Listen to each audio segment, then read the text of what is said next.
আসসালামু আলাইকুম, আমি সেলিম। তো স্বাগতম আমাদের এই ইউটিউব চ্যানেলে আপনাকে।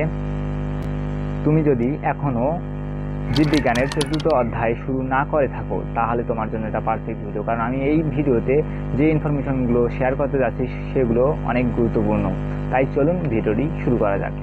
তো এখানে মূলত আলোচনা হয় যে সাইলেক্ট সংশ্লেষণ নিয়ে, উদ্ভিদদের যে শর্করা তৈরি নিয়ে, তো সেগুলো নিয়ে আমরা এই ভিডিওতে বিস্তারিত আলোচনা করব। তো আমি প্রথমেই শুরু করতেছি সাইলেক্ট সংশ্লেষণ দিয়ে।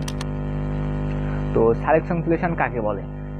সবুজ উদ্ভিদ ক্লোরোফিলের সাহায্যে সূর্যালোর উপস্থিতিতে বাতাস থেকে কার্বন ডাই অক্সাইড গ্রহণ করে মাটি থেকে পানি সংগ্রহ করে যে প্রক্রিয়ায় তার প্রধান শর্করা তৈরি করে, সেই প্রক্রিয়াকে আমরা সাইলেক্ট সংশ্লেষণ প্রক্রিয়া বলবো।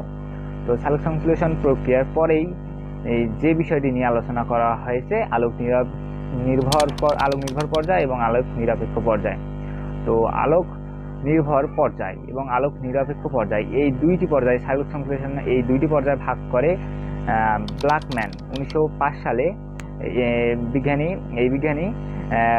সাইলেক্ট সংশ্লেষণকে দুইটি পর্যায়ে ভাগ করেন। একটা হচ্ছে আলোক নির্ভর পর্যায় এবং একটা আলোক নিরপেক্ষ পর্যায়। তো আলোক নির্ভর পর্যায় নিয়ে আমরা প্রথমে আলোচনা করব, তারপরে আসবো আলোক নিরপেক্ষ পর্যায়। তো আলোক নির্ভর পর্যায়, এখানে আলো অপরিহার্য, আর এখানে মূলত এটিপি তৈরি হয়।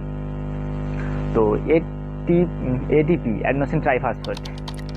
তো এটিপি, এই আলোক নির্ভর পর্যায়ে যে এটিপি তৈরি হয় এটা কিভাবে সম্পূর্ণ হয় বা কিভাবে হয় সেটা আমরা এখন জানব। তো আলোক নির্ভর পর্যায়ে এখানে আলো অপরিহার্য, এখানে উৎপন্ন হয় এটিপি, এনএডিপিএস এবং এইচ প্লাস। তো সবুজ উদ্ভিদের পাতার ক্লোরোফিল সূর্যের আলো থেকে শোষণকৃত আলো থেকে ফোটনগুলো শোষণ করে, যে শক্তি উৎপন্ন করে সেই শক্তি এডিপি এবং অজৈব ফসফেট এই তিনটি একত্রে করে এটিপি তৈরি করে, অর্থাৎ অ্যাডিনোসিন ট্রাইফসফেট তৈরি করে। তো এই এটিপি তৈরির প্রক্রিয়াকে ফসফোরাইলেশন বলে। তো তারপর এবার আমরা আসি আলোক নিরপেক্ষ পর্যায়ে। তো এখানে আলোর মানে প্রয়োজন পড়ে না, কিন্তু আলোর উপস্থিতিতেই এরা চলতে পারে। তো এখানে কার্বন ডাই অক্সাইড ইত্যাদি এগুলো যেগুলো এটিপি উৎপন্ন হয় এগুলো ভেঙে শর্করা তৈরি করে। তো তারপর এবার আমরা আসি এটিপিকে জৈব মুদ্রা বলা হয় কেন? এটিপির এর পূর্ণরূপ হচ্ছে অ্যাডিনোসিন ট্রাইফসফেট, অর্থাৎ তিনটি শক্তিশালী বন্ধনের মাধ্যমে অজৈব ফসফেটের মাধ্যমে এই বন্ধনটা গঠিত হয় আর এখানে শক্তি সঞ্চিত থাকে। আর এডিপি হচ্ছে অ্যাডিনোসিন ডাইফসফেট। তো এটিপিতে তিনটি ফসফেট থাকে এবং এডিপিতে দুইটি ফসফেট থাকে।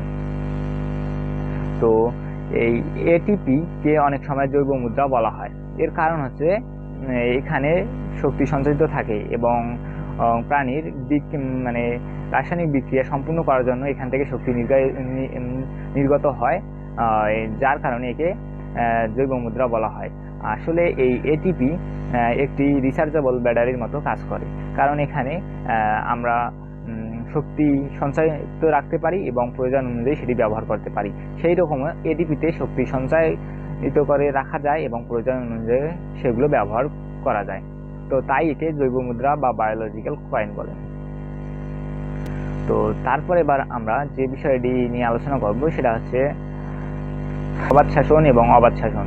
তো সবাত শাসন এবং অবাত শাসন এই দুটি নিয়ে আলোচনার পর আমরা জানব যে মানে শর্করা গ্লুকোজ বিজারণের C6H12O6 এই গ্লুকোজ এটি বিজারণের মানে 4টি ধাপ রয়েছে, সেগুলো সম্পর্কে জানব। তো প্রথমে আমরা এই বিষয়টি ক্লিয়ার হই যে সবাত শাসন এবং অবাত শাসন কাকে বলে। তো সবাত শাসন এবং অবাত শাসন হচ্ছে যে শাসন প্রক্রিয়ায় অক্সিজেনের প্রয়োজন হয় সেটাই হচ্ছে সবাত শাসন, আর যে শাসন প্রক্রিয়া অক্সিজেনের অনুপস্থিতিতে সম্পূর্ণ হতে পারে সেটাই হচ্ছে অবাত শাসন। তো সবাত শাসন এবং অবাত শাসন এই দুইটা কনসেপ্ট আশা করি ক্লিয়ার। তারপর এবার আমরা আসি যে অবাত শাসন। তো ওই অবাত শাসন এটি সাধারণত নিম্ন শ্রেণীর জীবগুলোর ক্ষেত্রে হয়ে থাকে বা নিম্ন শ্রেণীর উদ্ভিদগুলোর ক্ষেত্রে হয়ে থাকে। আর স্ববাত শ্বসন এটি সাধারণত উন্নত উদ্ভিদগুলোর হয়ে থাকে। তো এই গ্লুকোজ জারণের কিছু ধাপ রয়েছে। প্রথমে গ্লাইকোলাইসিস, অ্যাসিটাইল কো, পেকবার্ড চক্র, ইলেকট্রন প্রবাহ তন্ত্র। তো